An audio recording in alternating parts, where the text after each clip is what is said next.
고린도전서 13장 1절부터 7절 제가 여러분들에게 읽어드리겠습니다. 하나님의 말씀을 들으십시오. 내가 사람의 방언과 천사의 말을 할지라도 사랑이 없으면 소리나는 구리와 울리는 꽹과리가 되고, 내가 예언하는 능력이 있어 모든 비밀과 모든 지식을 알고 또 산을 옮길 만한 모든 믿음이 있을지라도 사랑이 없으면 내가 아무것도 아니요, 내가 내게 있는 모든 것으로 구제하고 또 내 몸을 불사르게 내줄지라도 사랑이 없으면 내게 아무 유익이 없느니라. 사랑은 오래 참고, 사랑은 온유하며 시기하지 아니하며, 사랑은 자랑하지 아니하며 교만하지 아니하며 무례히 행하지 아니하며 자기의 유익을 구하지 아니하며 성내지 아니하며 악한 것을 생각하지 아니하며 불의를 기뻐하지 아니하며 진리와 함께 기뻐하고 모든 것을 참으며 모든 것을 믿으며 모든 것을 바라며 모든 것을 견디느니라. 우리 7절만 같이 한번 읽어볼까요? 7절 시작. 모든 것을 참으며 모든 것을 믿으며 모든 것을 바라며 모든 것을 견디느니라. 아멘. 네, 청년 2부 여러분, 청년 2부라는 이 나이대에 대해서 여러분들 어떻게 생각하십니까? 아마 여기 계신 분들은 이제 대부분이 이제 예외도 좀 있긴 하지만 20대 후반부터 이제 30대 말까지죠. 그리고 여러분들은 스스로 어떻게 자기 나이 때 자기의 인생을 생각하는지 모르겠어요. 여러분들은 어립니까? 어리세요? 아멘? 어리지 않죠. 근데 또 어리기도 합니다. 무슨 말이냐면, 그러니까 가끔 여러분들 스스로도 느낄 거예요. 나는 정말 어리구나. 그러니까 뭐 아는 것도 없고 별로 지혜롭지도 않구나라고 느낄 겁니다. 저도 그런 생각해요. 솔직히 말하면 여러분들이랑 저랑 그렇게까지 나이 차이가 많이 나지는 않습니다. 잠깐만, 비웃는 사람 누구야? 그렇게 나이 차이 많이 나지 않아요. 뭐 제가 여러분들의 삼촌뻘도 아니에요. 물론 이제 뭐 99년생들한테는 조금 다를 수 있겠지만은 뭐 그렇게 삼촌뻘도 아니에요. 그냥 뭐 이렇게 그만할게요. 이거는 뭐 좀 이 중에서 나이가 좀 있는 분들 입장에서는 같이 늙어가는 처지라고 볼 수도 있어요. 근데 이 얘기를 왜 하냐면은 제가 이제 40 후반대인데 뭐 이제 한 1, 2년 있으면은 제가 50대가 되고 2년 있으면 50대가 돼요. 근데 그러니까 여전히 제 마음 가운데는 뭐 약간 이 얘기가 재수없게 들릴 수도 있지만 여전히 제 마음 가운데는 소년이 있어요. 저는 여전히 좀 관종이고, 그리고 약간 철없어 보이는 것 같고요. 그리고 자주 삐지기도 하고, 실제로 그 삐진 걸 표현하기도 하고, 이제 주로 제 아내한테 많이 표현하긴 하지만 그런 것들을 볼 때, 야, 뭐 내일 모레 50이 내가 왜 이렇게 철이 없냐라는 생각을 스스로 할 때가 있죠. 아마 정직하다면 여러분들 모두가 스스로에 대해서 그렇게 생각할 겁니다. 그리고 이게 되게 슬픈 것 중에 하나가요. 나이를 먹었는데도 불구하고 철이 안 들잖아요. 그러면 표현이 좀 그렇지만 그것만큼 추한 게 없습니다.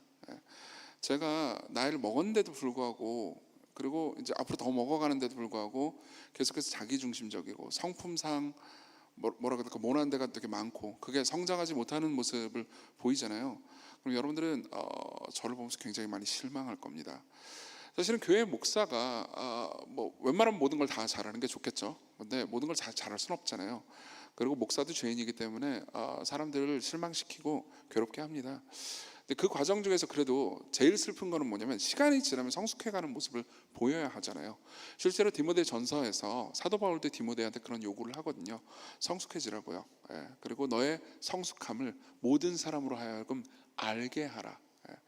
그건 되게 중요한 거였습니다. 왜냐하면 디모데는 어린 사역자였고요. 어린 사역자였기 때문에 당시에 디모데가 섬기던 에베소 교회는 디모데보다 나이 많은 사람들이 많았어요.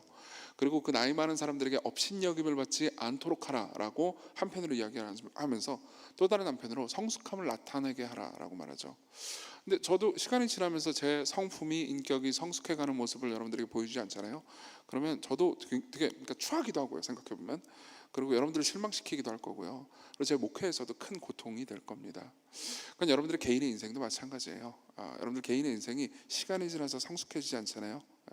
시간이 지나서 더 좋은 사람으로 성장하지 않잖아요. 그럼 여러분들 스스로를 고통스럽게 하고요, 여러분들 주변 사람들도 고통스럽게 할 겁니다. 근데 문제가 하나 있어요. 이걸 모르는 사람은 없습니다. 기독교인이 아닌 사람들도 이건 압니다.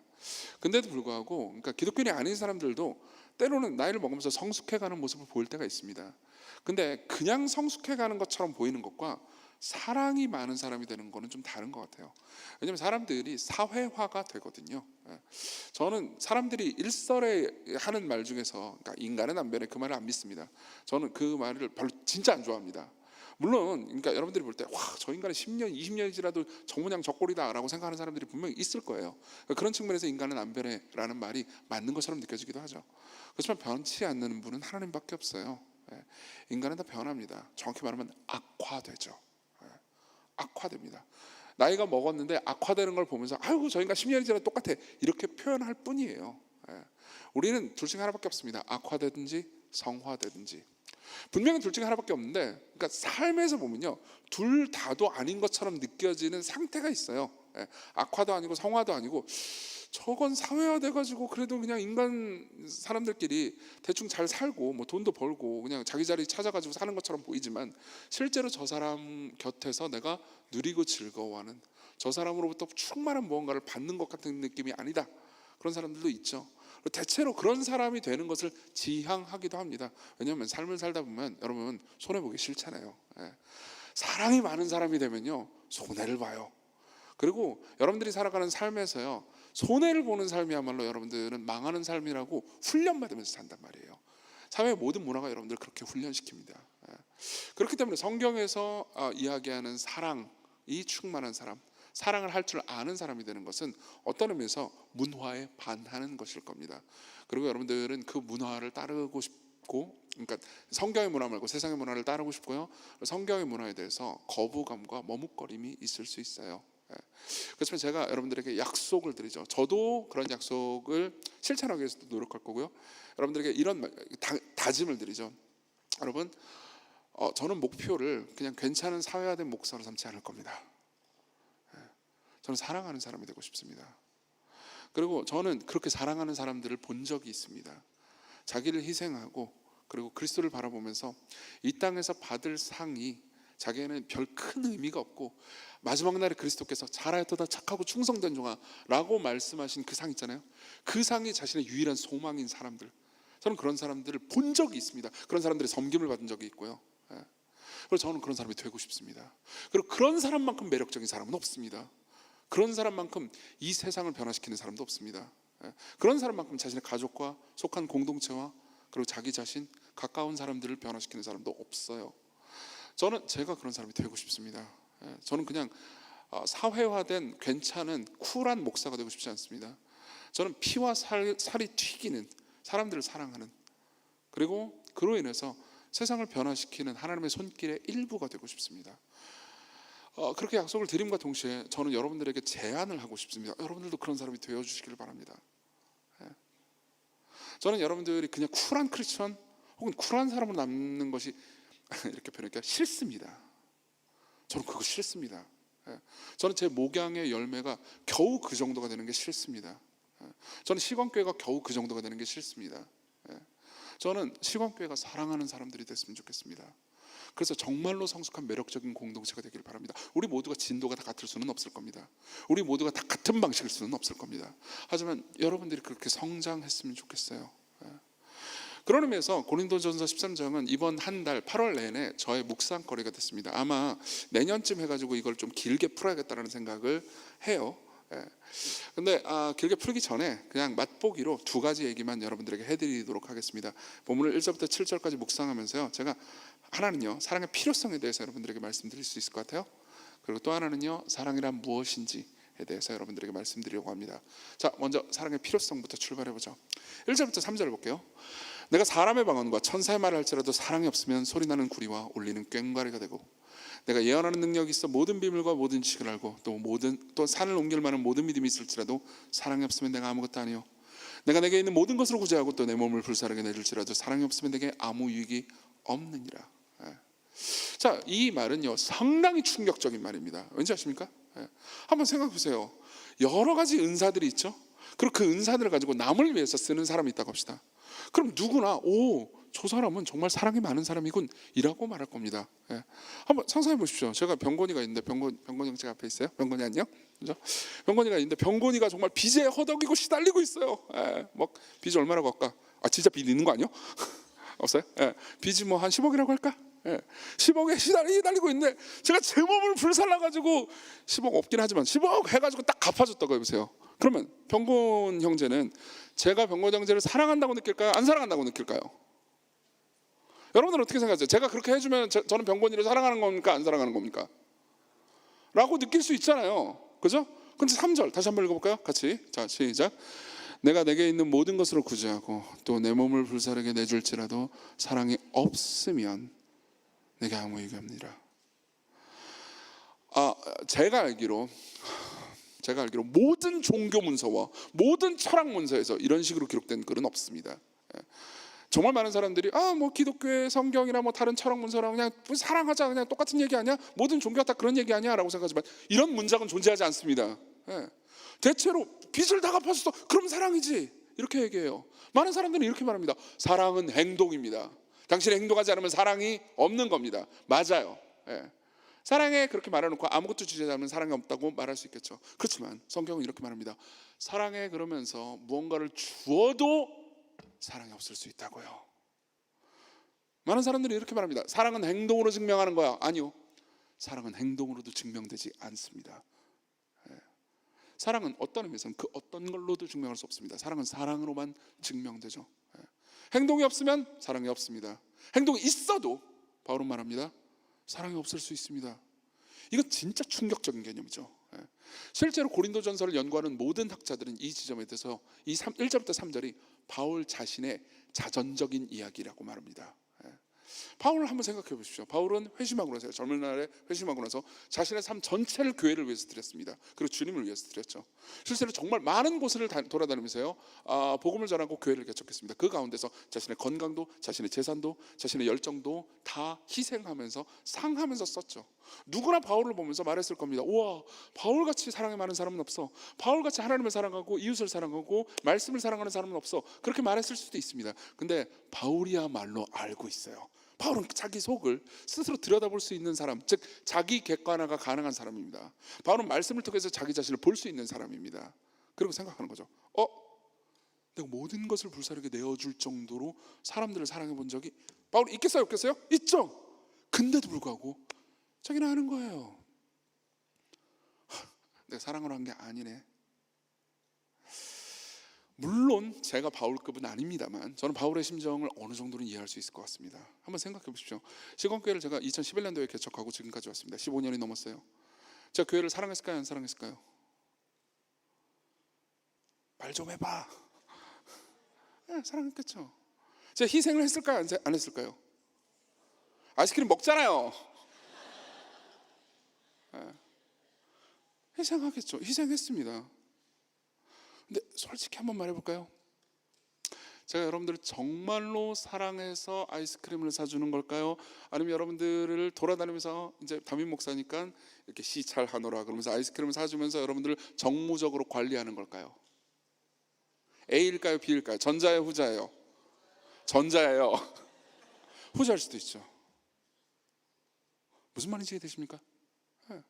후자일 수도 있죠. 바울이야말로 그것을 알고 있습니다. 그 솔직히 말해볼까요? 아이스크림은 전자예요. 아이스크림은 전자예요. 요화정도 전자고요. 그러나 제 삶에서는, 그러니까 남이 볼 때는 저 사람이 나를 사랑하는구나라고 느끼게 만들지만 실제로 사랑 때문에 하는 일이 아닌 적이 있었습니다. 저는 이 지점에서는 계산이 빠르거든요. 내가 무언가를 누군가한테 어떻게 주면은 그 사람이 나에게 어떻게 반응할지에 대한 총체적 계산들이요. 그리고 바울도 알고 저도 알고요. 사실 여러분들도 압니다. 사랑하지 않으면서 희생할 수 있다는 것을요. 사랑은 사랑으로만 입증됩니다. 무슨 말인지 이해되십니까? 이 지점에서 조나단 에드워즈는요, 이 본문에 대한 아주 탁월한 설교집을 남겼습니다. 그리고 에드워즈는 이 부분을 설교하면서 굉장히 멋있는 말을 합니다. 내가 누군가를 위해서 섬기는 것 있죠. 내가 누군가에게 주는 것, 이런 것들은 어쩌면 사랑이라기보다는 은사일 수 있다고 말합니다. 실제 여기 계신 분들 중에서도 그런 분들이 계십니다. 그러니까 삶 자체가 내가 누군가에게 도움이 돼가지고 그 사람이 기쁘면 내가 좋은 사람, 그렇죠? 그 사람이 겉으로 볼 때는 사랑이 되게 많은 사람처럼 보여요. 근데 그 사람은 자기의 정체성 자체가 내가 집단 내에서 누군가에게 도움을 줘가지고 내가 거기서 의미 있을 때만 내가 정체성이 세워지고 내가 가치 있는 것처럼 느껴지는 일종의 강박을 가지고 있는 사람이 있을 수 있습니다. 그렇죠? 아마 스스로가 잘 아실 겁니다. 그래서 뭐 여러 가지 봉사를 하고 많은 일들을 하지만 사실 그 봉사와 일들 없이는 자기 자신이 성립되지도 않고 자기 자신이 의미가 없다고 계속해서 느끼기 때문에 너무 고통을 당하는 거죠. 그래서 계속해서 누군가에게 주는 사람들도 있을 수 있습니다. 그게 나쁜 건가요? 아니요, 좋은 겁니다. 그렇지만 그게 사랑은 아니에요. 에드워즈는 그렇게 말합니다. 그건 은사라고요. 그런 은사가 여러분들 가운데 있으면 좋나요, 안 좋나요? 사페만 있었으면 좋겠어요? 아니잖아요. 그런 은사가 있으면 여러분들이 모두가 유익을 누리고 또 심지어 분위기도 좋아지죠. 그죠? 그런 은사가 있으면 좋습니다. 그렇지만 그 은사가 사랑은 아니라고 말해요. 그리고 에드워즈는 이렇게 말하죠. 만일 여러분들에게 그런 은사가 있다면 그 은사는 하나님께서 여러분들에게 주신 아름다운 보석이라고요. 그렇죠? 공동체에 그런 보석이 있다면, 그런 은사가 있다면요, 그 공동체는 대단히 아름답습니다. 사실상 여러분들이 느끼든 느끼지 않든 하나님께서는 여러분들 모두에게 은사를 주셨어요. 느끼든 느끼지 않든 진실입니다. 저는 잘 모르겠는데요. 아니에요. 여러분들은 아직 그 은사를 발견하지 못했을 수 있습니다. 이를 한번 들어볼까요? 여기 99년생이 몇 살이죠? 99년생 막내죠?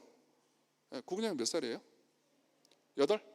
28때 저는 제가 말을 잘하는지 몰랐어요. 저 말 잘하죠? 그렇잖아요. 저 원고 하나도 안 보고 말하고 있어요.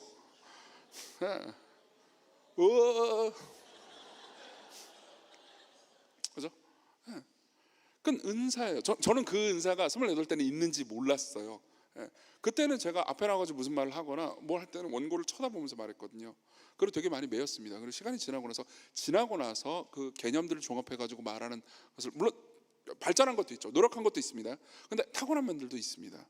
그러니까 은사는요, 여러분들이 꼭 20대, 10대에만 발견하는 게 아니에요. 30대, 40대 때 발견할 수도 있고요. 그리고 그 이상에 발견할 수도 있습니다. 인류 역사 가운데 그런 일들은 흔해요. 그러니까 여러분들이 내가 무슨 은사를 가지고 있는지 모른다고 말하는 것이 겸손하고 정확한 표현일 겁니다. 근데 어쨌든 간에 은사가, 이미 가지고 있는 은사가 있거나 혹은 발견하거나 혹은 성장하거나 여러분들은 갑자기 보석이 생긴 느낌이 들 겁니다. 그 보석으로 나 자신이 뿌듯할 수도 있습니다. 그 보석 때문에 내가 존귀한 존재라고 생각할 수도 있습니다. 그 보석 때문에 공동체 내에서 유익을 끼칠 수도 있고요. 그리고 그 보석 때문에 공동체 다른 사람들로부터 회사든 학교든 어디든 간에 존경을 받을 수도 있습니다. 그렇지만 에드워즈는 말합니다. 그게 여러분들이 가지고 있는 보석일지언정 여러분들이 보석은 아니라고요. 사랑은, 여러분들이 사랑하는 사람이 되잖아요. 사랑은 여러분들을 보석으로 만들어버립니다. 사랑은 여러분들을 아름다운 보석으로 만듭니다. 놀라운 일이죠. 진짜로 사랑하는 사람들은 그 모든 것을 감각으로 합니다. 진짜로 사랑하는 사람들은요, 그 사랑하는 사람 자체가 너무 매력적이기 때문에 심지어 그 사람이 아무 은사가 없어도 그 사람과 함께하고 싶어집니다. 분명히 여러분들은 삶을 통해서 그런 사람을 만나거나 함께 있어 본 적이 있을 겁니다. 그리고 제가 여러분들에게 권면하고 같이 가자고 독려하고 싶은 건요, 정말 많은 사람들이 정말 다양한 은사를 가지고 있어요. 특히 청년 이분은 정말 놀랍습니다. 여러분들 모두가 진짜 다양한 은사를 가지고 있고요. 그리고 뭐 이런 재능이 있었어? 근데 왜 숨기고 있었지? 그런 사람들이 너무 많아요. 그리고 그런 사람들이 은혜 받으면 종종 자신의 은사를 공동체를 위해서 사용하려고 합니다. 그것도 너무 놀라워요. 심지어 오디세이 보고 나서 무슨 순간 말을 하고, 이것도 은사잖아요. 그죠? 아니구나. 어쨌든 간에 이 모든 은사들을 사용하려고 합니다. 너무 놀랍고 아름답죠. 그렇죠? 근데 제가 여러분들과 진짜 저와 함께 했으면 좋겠습니다라고 말하고 싶은 것, 권면하고 싶은 거는요, 시광이라는 공동체 자체가 아름다운 보석이 되는 겁니다. 사람들이 여기 와서, 그리고 여러분들 서로가 서로를 볼 때 여러분들이 가지고 있는 은사라는 보석을 보면서 예쁘다고 말하는 것 이상으로 여러분들을 보면서 아름답다고 느끼게 하는 거죠. 그때 여러분들은 외모를 초월할 겁니다. 그것이 그런 일이 일어나기를 정말로 간절히 바라요. 외모를 초월하고 재능을 초월하고 재산을 초월할 겁니다. 하나님의 영광이 여러분들에게 반사되어 반짝반짝 빛나는 걸 보게 될 거예요. 제가 이런 말 잘 안 하지만 여러분들이 호응해 줄 걸로 기대하고 이렇게 여러분들에게 얘기하겠습니다. 저와 여러분들 모두가 그런 사람이 되기를 주님의 이름으로 축원합니다. 잘했어요. 두 번째, 사랑이란 무엇인가? 사랑이 뭘까요? 사랑이 뭘까요? 사실 이건 정의하는 것이 상당히 어렵습니다. 사랑이 무엇인지 정의하는 것만큼 어려운 건 없습니다. 왠지 아십니까? 이 모든 걸 감각으로 알기 때문입니다. 실제로 제가 이 설교를 준비하기 위해서 사랑을 사전을 좀 찾아봤어요. 근데 되게 다양한 사전에서 사랑을 정의하고 있더라고요. 저는 국어 사전이나 영어 사전, 즉 언어 사전에서만 보통 사랑을 정의하는 줄 알았습니다. 근데 생각보다 많이 철학 사전에도 정의하고 있더라고요. 그리고 쭉 보다 보니까 사회학 사전도 사랑을 정의하고요. 심지어 경제학 사전도 사랑을 정의합니다. 몰랐죠? 네, 저도 이번에 알았습니다. 왜냐하면 세상사 모든 것에 사랑이 영향을 미치기 때문입니다. 사랑은 경제학적으로 어떤 영향을 미칠까요? 나름의 영향이 있겠죠, 그렇죠? 사랑 때문에 사람들은 바보 같은 선택을 하니까요. 예. 경제학 혹은 경영학에서는 모든 인간이 합리적이고 이성적인 선택을 한다고 생각합니다. 예. 모든 사람들이 가성비를 따진다고 생각하죠. 근데 실제로 여러분들의 소비가 가성비에 근거하나요? 아니죠. 가성비 아닌 거 진짜 많이 찾고 진짜 많이 사잖아요. 그때 여러분들의 마음 이면에는 뭐가 작동하죠? 사랑이 작동합니다. 그렇죠? 그런 측면에서 사랑은 온 모든 것에 영향을 미치는 동시에 정의하기가 상당히 어렵습니다. 그럼 여러분들은 사랑을 아나요? 정의할 수 있나요? 정의하기는 잘 못하겠는데요. 여러분들은 사랑을 아나요? 잘 모르겠는데요. 그럼 여러분들은 사랑을 모르는군요. 그것도 아니잖아요. 그죠? 다 알지만 다 모릅니다. 왜 그럴까요? 여러분들이 사랑을 아는 방식이 공부나 혹은 정의를 들음으로써 하는 것이 아니고 사랑을 만났기 때문입니다. 여러분들을 사랑하는 인격을 만났어요. 그 인격을 만나서 그 인격이 여러분들에게 하는 모든 일들 혹은 여러분들이 풍기는 분위기, 웃음소리, 그 말들, 이 모든 것들이 총합해서 무언가 나에게 다가왔어요. 그리고 그걸 계속해서 누리다 보니까 여러분들 마음속에는 내가 누린 이 모든 것을 가리켜서 사랑이라고 부르는구나 라고 하면서 사랑을 알게 되는 거죠. 그것이 바로 4절부터 7절에서 바울이 사랑을 정의할 때 독특한 방식으로 정의하는 이유입니다. 제가 다시 한번 4절부터 7절을 읽어드릴게요. 사랑은 오래 참고 사랑은 온유하며 시기하지 아니하며 사랑은 자랑하지 아니하며 교만하지 아니하며 무례히 행하지 아니하며 자기의 유익을 구하지 아니하며 성내지 아니하며 악한 것을 생각하지 아니하며 불의를 기뻐하지 아니하며 진리와 함께 기뻐하고 모든 것을 참으며 모든 것을 믿으며 모든 것을 바라며 모든 것을 견디느니라. 자, 이 독특한 표현을 잘 생각해 보십시오. 지금 바울은요, 사랑은 무엇이다, Love is something 이라는 방식으로 이 형식으로 사랑을 정의하지 않습니다. 사랑을 의인화해버립니다. 맞죠? 사랑이라는 어떤 인격적 존재가 있는데 그 인격적 존재가 오래 참고 온유하고 시기하지 아니하고 자랑하지 아니하며 교만하지 아니하고 무례히 행하지 아니하며 자기의 유익을 구하지 않고 성내지 않고 악한 것을 생각하지 아니하며 불의를 기뻐하지 아니하며 진리와 함께 기뻐하고 모든 것을 참으며 믿으며 바라며 견딘다고요. 자, 의인화하고 있죠? 그렇죠? 왜 그럴까요? 아까도 말씀드렸잖아요. 여러분들이 사랑을 아는 방식이 어떤 인격인 사랑을 경험함으로써 알기 때문이에요. 이것은 생각보다 중요합니다. 여러분들이 특히나 어린 시절에 인격인 방식으로 사랑을 알지 못하잖아요. 그럼 여러분들의 지성, 여러분들의 마음, 여러분들의 삶 전체가 망가지기 때문입니다. 제가 최근에 아주대 그 심리학 교수님이죠, 김경일 교수님의 강의를 듣다가 흥미로운 이야기를 듣게 됐습니다. 루마니아의 그 독재자 중에서 니콜라이 차우세스쿠라는 사람이 있습니다. 아마 독재자 뭐 이런 거 좋아하시는 분들, 독재자 연구를 좋아하시는 분들, 독재자를 좋아하면 안 되죠. 저같이 독재자 연구를 좋아하는 사람들한테는 이제 아마 관심 있는 사람일 수도 있습니다. 이 차우세스쿠는 그러니까 현대 말로 볼 때 사이코패스다라고 볼 수 있을 만한 사람이었습니다. 이 사람이 하는 모든 일은 정말 끔찍한 일이었어요. 근데 그뿐만 아니라 그 아내도 그런 사람이었어요. 그래서 이 차우세스쿠 부부가 행한 악행들이 굉장히 유명한 게 많죠. 근데 차우세스쿠가 한 악행 중에서 정말 끔찍한 악행이 있어요. 뭐냐면은, 그러니까 루마니아라는 국가가 전체를 이렇게 서서히 무너져가고 있었거든요. 그러니까 경제적으로. 그러다 보니까 이제 국가적으로 돈을 아껴야 될 거 아니에요. 그래서 어떻게 했냐? 모든 고아원과 보육원의 교사들에게 이런 명령을 내려요. 보육원과 고아원의 아기들 있죠. 그 아기들을 안아주거나 손을 대거나 만지지 말라고요. 왜 만지지 말라고 그러냐면은 보통 아기들이 그 어른들 껴안고 뽀뽀하다가 병 옮는 거 아시죠? 그렇죠? 저도 옛날에 겁내 많이 혼났어요, 진짜. 저기 시영이 보이한테 뽀뽀하다가 그냥 당신 때문에 독감을 받잖아, 당신 때문에 충치올 막 꺼져, 뭐 이런 얘기도 엄청 많이 들었거든요. 그래서 제가 많이 옮겼겠죠, 맞죠? 보통은 아기들이 그렇게 병에 걸린다는 것을 당연히 아니까요. 병에 걸리면, 이 아이가 병에 걸리면 의료비가 들잖아요. 그거 다 국가가 부담해야 될 거 아닙니까? 그러니까 국가의 지출을 줄이기 위해서 아예 병을 옮기는 것 자체를 차단하자. 그래가지고 아기들을 만지지도 말고 껴안아주지도 말게 한 거죠. 어떻게 됐을까요? 뭐 아기들이 이상하게 컸겠죠. 근데 이상하게 큰 결과를 나중에 추적을 할 수가 있었습니다. 로마니아가 무너지고 나서 결국은 이 아기들은 이제 이 유럽 곳곳에 입양을 하러 가요. 그리고 여러분들이 입양제도에 대해서 아시는지 모르겠는데 어느 나라의 입양제도든 간에 입양을 하는 부모는 보통 평균 이상의 재력과 평균 이상의 교양을 가졌다고 여겨지는 사람들에게만 입양이 가능합니다. 그러니까 괜찮은 가정에 입양이 됐겠죠? 그죠? 근데 그 결과가 어땠는지 아세요? 10년, 20년, 30년 지나고 나서 추적 관찰을 해보니까요, 그 고아원에 있었던 한 번도 스킨십을 받아보지 못한 아기들이요 20%가 자기의 양부모를 죽였습니다.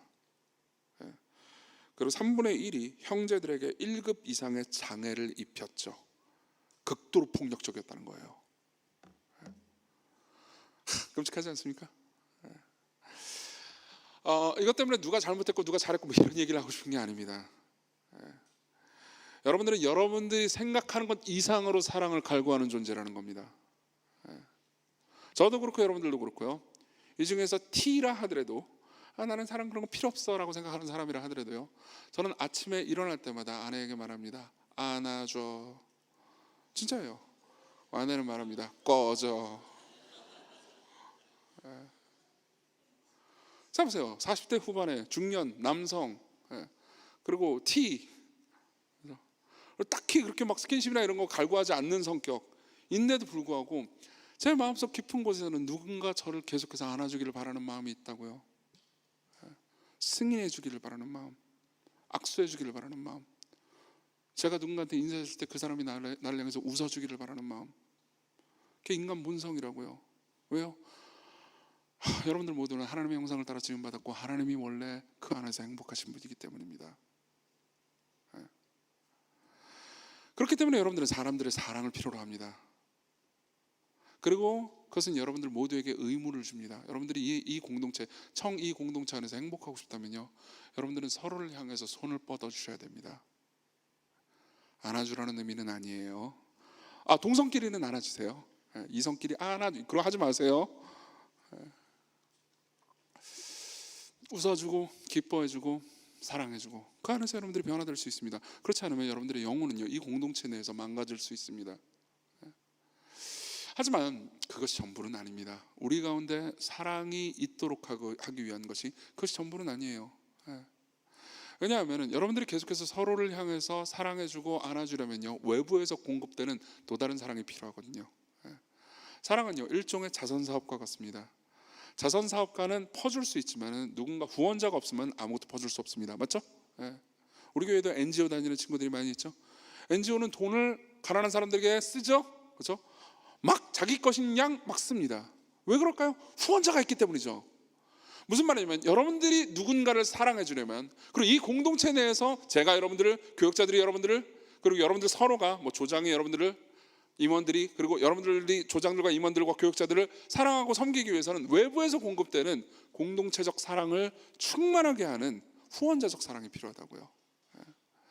그래서 바울은요, 이 4절부터 7절을 쓸 때 언어를 누구나 복음서를 그리스어로 읽었다면 눈치챌 만하게 예수님을 떠올리도록 씁니다.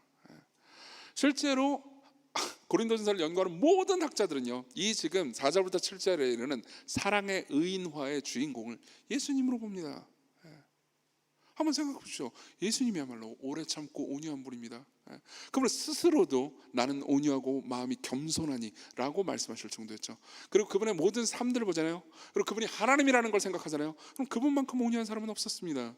시기하지 않냐며, 자랑하지 않냐며, 교만하지 않냐며, 무례행하지 않냐며, 자기 유익을 구하지 않냐며, 성내지 않냐며, 악한 것을 생각하지 않냐며. 그럼 삶 전체를 자세히 보잖아요. 그럼 이 모든 특성을 다 볼 수 있습니다. 그리고 무엇보다 7절을 보십시오. 7절 다시 한번 같이 읽어보겠습니다. 시작. 모든 것을 참으며, 모든 것을 믿으며, 모든 것을 바라며, 모든 것을 견디느니라. 자, 한번 생각해 보세요. 이 7절을 십자가 없이 어떻게 이해하겠습니까?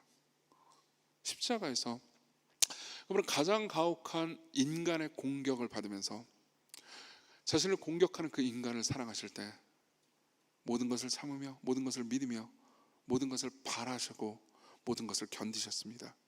진짜 말 그대로 모든 걸 견디셨습니다. 저를 감동시키는 문장은 이겁니다. 모든 것을 바랐다고요. 여러분, 내가 누군가를 사랑하잖아요. 그럼 그 사랑하는 대상을 향한 희망이 있습니다. 내가 누군가를 사랑하잖아요. 그러면 그 사람의 현재만 보지 않습니다. 그죠? 오, 현재 성격이 쓰레기네. 그러면 손절해야지. 그러면 그 사람은 그 상대방을 향한 희망이 없는 거겠죠? 근데 제가 여러분들을 사랑하잖아요. 그럼 여러분들의 모습이 그렇게 아름답지 않더라도 여러분들 향해서 희망을 가질 겁니다. 이렇게 희망을 가지는 거죠. 내가 이 사람들을 위해서 기도할 거야. 이 사람들을 섬기고 사랑해 줄 거야. 이 사람들에게 사랑이 무엇인지 보여줄 거야. 그리고 전능하신 하나님이 이 사람들을 위해서 어떤 일을 하셨는지 보여줄 거야. 가장 위대한 사랑이신 예수님을 보여줄 거야. 그러면 나는 희망할 수 있어. 나는 바랄 수 있어. 내 눈에 보이는 지금의 이 사람들의 모습이 실망스러울지라도 그 미래에는 훨씬 더 아름다운 보석이 될 거라는 걸. 저는 여러분들을 보면서 희망하기로 했습니다. 여러분들도 저를 보면서 희망해 주십시오. 주실 거죠? 그리고 서로를 보면서 희망합시다. 그럼 어떻게 될까요? 여러분들은 이 공동체를 보면서, 이 세상을 보면서, 자기 자신을 보면서 냉소적이게 되지 않을 겁니다. 늘 희망하는 사람이에요. 그리고 사랑하는 사람입니다. 그리고 때로는 사람들이 여러분들을 보면서 사랑이 뭔지 알고 싶으면 그 시광교회 다니는 그 청년을 보면 돼 라고 말할지도 모릅니다. 그게 제 희망입니다. 그리고 그 제 희망의 중심에는 이 모든 것을 위해서 모든 것을 하신 아름다우신 예수 그리스도가 있습니다. 그래서 우리 설교를 이렇게 마치기로 합시다. 끝났어요? 여기 4절부터 7절을 같이 읽을 건데요, 여기서 사랑이라는 단어 있죠? 이 단어를 예수님으로 바꿔서 읽어봅시다. 그리고 마칠 건데요, 찬양팀은 올라오시고요, 같이 4절부터 7절을 사랑을 예수님으로 바꿔서 읽어봅시다.